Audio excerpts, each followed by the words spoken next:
আজকের রেসিপি ডিম বেগুনের ভর্তা।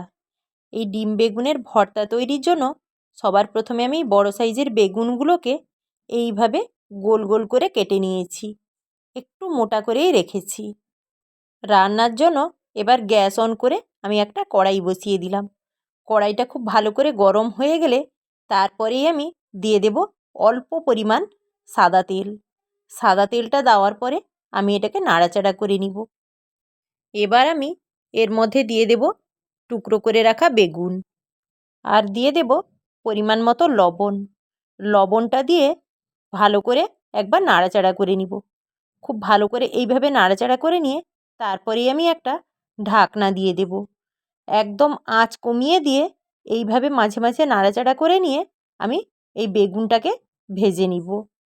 বেগুনটা খুব বেশি লাল লাল করে ভাজা হবে না, এইভাবে নাড়াচাড়া করে নিয়ে বেগুনটা সেইভাবেই ভাজতে হবে যেন খুব ভালো করে সেদ্ধও হয়ে যায়, আর বেগুনের মধ্যে যে রস থাকে রসটাও খুব ভালো করে শুকিয়ে যায়।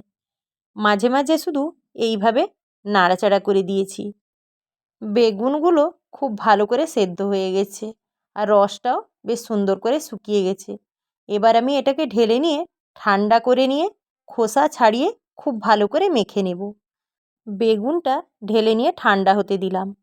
এবার কড়াইয়ের মধ্যে আমি দিয়ে দিচ্ছি আবারও কিছুটা পরিমাণ সাদা তেল। তেল খুব বেশি দেব না, অল্প পরিমাণ তেল দিয়েই রান্না করব আজ।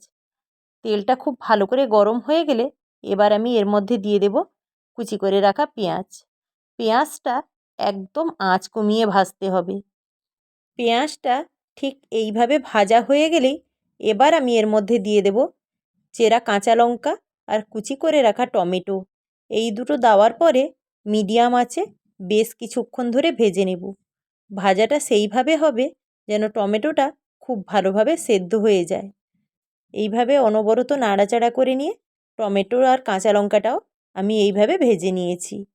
এবার আমি এর মধ্যে দিয়ে দেব আদা বাটা আর রসুন বাটা, সাথে দিয়ে দেব লঙ্কার গুঁড়ো আর হলুদের গুঁড়ো। সব কিছু দেওয়ার পরে আঁচ একদম কমিয়ে দেব। কমিয়ে দিয়ে অনবরত নাড়াচাড়া করে সমস্ত মশলা খুব ভালো করে কষিয়ে নেব। কষানোটা ততক্ষণই হবে যতক্ষণ পর্যন্ত মশলার কাঁচা গন্ধ না চলে যায়। মশলা খুব ভালো করে কষানো হয়ে গেছে। এবার মশলাটাকে এক সাইড করে দিলাম। এর মধ্যে দিয়ে দেব খুব সামান্য পরিমাণ সাদা তেল। এবার আমি এর মধ্যে দিয়ে দিচ্ছি আগে থেকে ভেঙে রাখা দুটো ডিম। ডিমটা ঠিক এইভাবে দেওয়ার পরেই পরিমাণ মতো লবণ দিয়ে দিলাম। লবণ দেওয়ার পরেই ডিমটা আমি এইভাবে অনবরত নাড়াচাড়া করব। এখন সমস্ত মশলা এর মধ্যে মেশাবো না। অল্প কিছু সময় থাকার পরেই ডিমটা ঠিক এইভাবে হয়ে এলেই এরপর অল্প অল্প মশলার সঙ্গেই পুরো ডিমটা মিশিয়ে নেব। তারপরেই ডিমটা বেশ সুন্দর করে ভেজে নেব। ভাজাটা সেইভাবে হবে যেন খুব সুন্দরভাবে তৈরি হয়। এই মশলার সঙ্গে ডিমটা এইভাবে মিশিয়ে নিয়ে ডিমটা ভাজলে ভর্তার স্বাদটা অপূর্ব সুন্দর হয়। আজকের এই রেসিপিটা ছোট বড় সবার খুব প্রিয় হবেই। আর এইভাবে তৈরি করলে জিভে জল আসবেই। আর এইভাবে রান্না করলে বারবার এই বেগুনের ভর্তা খেতে ইচ্ছে করবেই। বেশ কিছুক্ষণ ধরে এইভাবে অনবরত নাড়াচাড়া করে নিব। খুব সুন্দরভাবে ডিমের সাথে মশলাটা খুব ভালোভাবে তৈরি হয়ে গেছে। এবার আমি এর মধ্যে দিয়ে দেব মেখে রাখা বেগুন। বেগুনটা খুব সুন্দর করে মিহি করে মাখতে হবে। আর দিয়ে দেব কুচো করে রাখা ধনেপাতা। ধনেপাতাটা দেওয়ার পরেই একদম আঁচ কমিয়ে বেশ কিছুক্ষণ ধরে অনবরত নাড়াচাড়া করতে হবে। বেগুনের মধ্যে যদি আর কোনো বাড়তি রস থাকে এইভাবে নাড়াচাড়া করে অনেকটাই শুকিয়ে নিব। আর কিছু এতে মেশাবো না। লবণটা আমি স্বাদ অনুযায়ী প্রথমে দিয়েছিলাম, আর ডিমের মধ্যে দিয়ে দিয়েছি, আর বাড়তি লবণ দেব না। এবার এটা পুরোপুরি তৈরি হয়ে গেছে।